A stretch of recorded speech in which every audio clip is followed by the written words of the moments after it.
बड़े बड़े हो सकता है हम हवाई जहाज नहीं बना दोगे, लेकिन कई हवाई जहाज है जिसमें कई पुर्जे मेरे देश के छोटे छोटे एमएसएमई बना रहे हैं।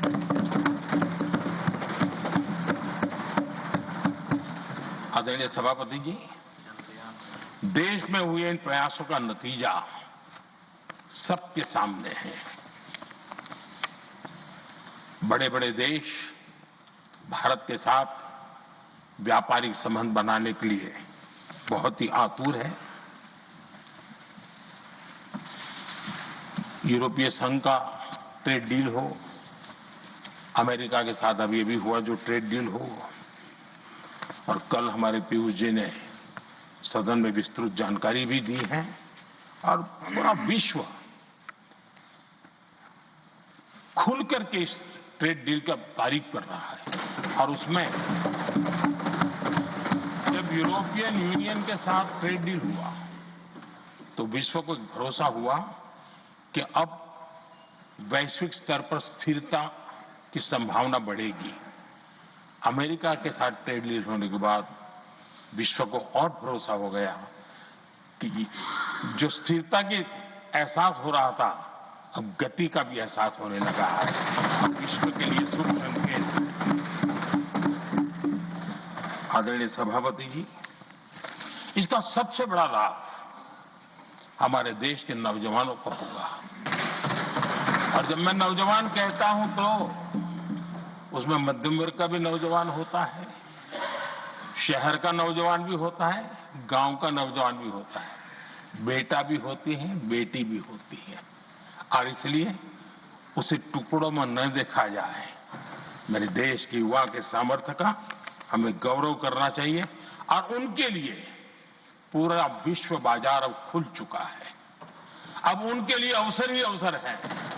और मैं उनको कहता हूं, आइए दोस्तों, मैं आपके साथ कंधे से कंधा मिला करके खड़ा हूं।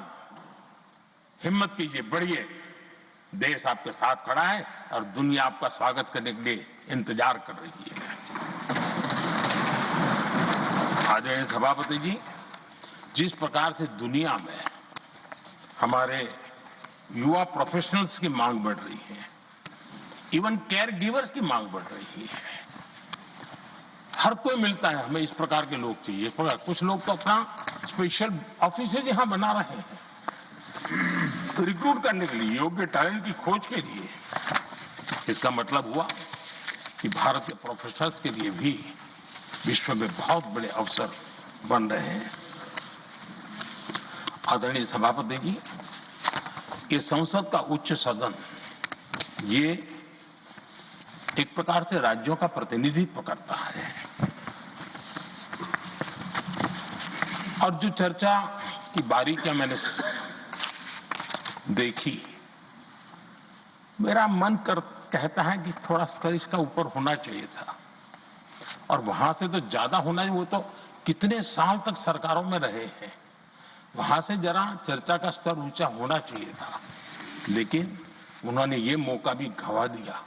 देश उन पर कैसे भरोसा कर सकता है। आदरणीय सभापति जी, मैं कल एक माननीय सदस्य को सुन रहा था। यूं तो वो अपने आप को राजा कहलाने में बहुत गर्व करते हैं, लेकिन वे आर्थिक असमानता की चर्चा कर रहे थे। बताइए, जो खुद को राजा माने और वो आर्थिक असमानता की बात करे, तो आपको लगता है कि क्या यही देखने के बाकी रह गए थे क्या? आदरणीय सभापति जी, हमारे टीएमसी के साथियों ने काफी कुछ कहा। जरा खुद तो अपने गरेबा में देखें। निर्मम सरकार पतन के जितने भी पैरामीटर्स हैं, उन सब पैरामीटर्स में नए नए रिकॉर्ड बनाते जा रहे हैं, और यहां उपदेश दे रहे हैं। क्या हाल करके रखा हुआ है। ऐसी निर्मम सरकार से वहां के लोगों का भविष्य अंधकार के अंदर डूब रहा है, लेकिन उनको कोई परवाह नहीं है। सत्ता सुख के सिवाय कोई आकांक्षा नहीं, और वे यहां उपदेश देते हैं। घुसपैठ। दुनिया का समृद्ध से समृद्ध देश भी अपने यहां गैर कानूनी नागरिकों को बाहर निकाल रहा है। हमारे देश में घुसपैठियों को बचाने के लिए अदालतों को तब तक प्रेशर पैदा किया जा रहा है।